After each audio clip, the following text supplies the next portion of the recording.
Selamat pagi semuanya.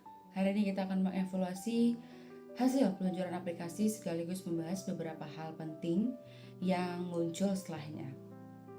Halim, bagaimana respon pasar di media sosial? Secara umum responnya cukup positif, Bu. Namun ada juga beberapa komentar negatif. Salah satu pelanggan menyampaikan keluhan dengan huruf kapital dan bahasa yang cukup emosional. Saya sempat berpikir untuk membalas dengan tegas agar tidak memicu komentar lain. Saya sebenarnya kurang setuju. Dalam bisnis digital, setiap komunikasi dengan pelanggan harus mencerminkan profesionalisme perusahaan. Kita perlu menerapkan etika komunikasi dengan sopan, empati, jujur, dan bertanggung jawab. Benar, dalam dunia digital juga ada prinsip netiquette. Salah satunya ada remember the human. Artinya, kita harus ingat bahwa di balik setiap akun ada manusia yang punya perasaan dan pengalaman. Kalau kita membalas dengan emosi, justru bisa memperburuk keadaan. Jejak digital juga bersifat permanen. Jadi, satu balasan yang kurang tepat bisa tersebar luas dan mungkin merusak reputasi perusahaan. Berarti sebaiknya saya meminta maaf secara sopan, lalu mengarahkan pelanggan ke pesan pribadi agar masalahnya bisa ditangani dengan lebih baik. Ya, itu langkah yang tepat. Kritik pelanggan harus kita jadikan bahan evaluasi, bukan dianggap sebagai hanya serangan. Baik, Bu. Selain itu, saya juga ingin membahas data pelanggan. Nah, saat ini pengguna aktif sudah lebih dari 10.000 akun. Ada pihak ketiga yang menawarkan kerjasama promosi dengan meminta akses ke data pelanggan. Apakah itu bisa dipertimbangkan? Saya tidak menyarankan hal itu. Data pelanggan adalah informasi pribadi yang harus dijaga kerahasiaannya. Menggunakan data tanpa persetujuan pemilik merupakan pelanggaran privasi dan bisa menimbulkan masalah hukum. Jadi keamanan data bukan hanya tugas tim IT. Tepat sekali, semua divisi punya tanggung jawab menjaga keamanan informasi.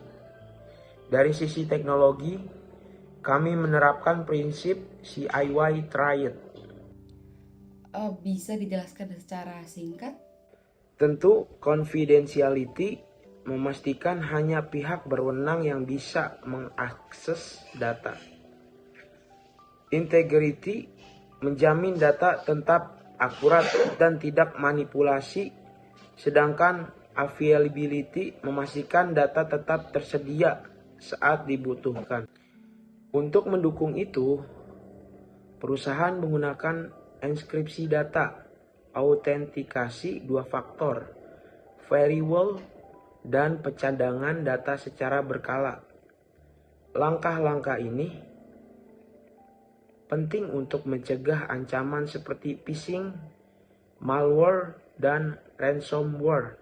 Dengan begitu kita bukan hanya melindungi data pelanggan, tetapi juga bisa menjaga kelancaran operasional perusahaan. Oke, saya paham sekarang. Keamanan data memang harus menjadi prioritas jangka panjang kita. Nah, ngomong-ngomong soal kampanye promosi berikutnya, saya menemukan beberapa aset visual dari internet. Apakah kalau hanya sedikit dimodifikasi bisa langsung digunakan? Kita harus berhati-hati. Foto, ilustrasi, video, musik, dan desain grafis termasuk karya digital yang dilindungi hak kekayaan intelektual. Oh, jadi meskipun mudah ditemukan di internet, belum tentu bebas dipakai. Betul sekali. Sebagai perusahaan profesional, kita harus menggunakan karya yang memiliki lisensi resmi, meminta izin dari pemiliknya, atau membuat aset visual sendiri. Selain menghormati karya orang lain, perusahaan juga perlu melindungi hasil karya internal dengan watermark atau pendaftaran hak kekayaan intelektual jika diperlukan. Saya mengerti sekarang. Ternyata strategi pemasaran bukan hanya soal menarik perhatian, tetapi juga harus memenuhi etika, keamanan, dan hukum. Benar sekali. Dari satu proses peluncuran aplikasi saja, kita bisa belajar banyak hal. Cara berkomunikasi dengan pelanggan secara etis, menjaga privasi dan keamanan data, serta menghormati hak kekayaan intelektual.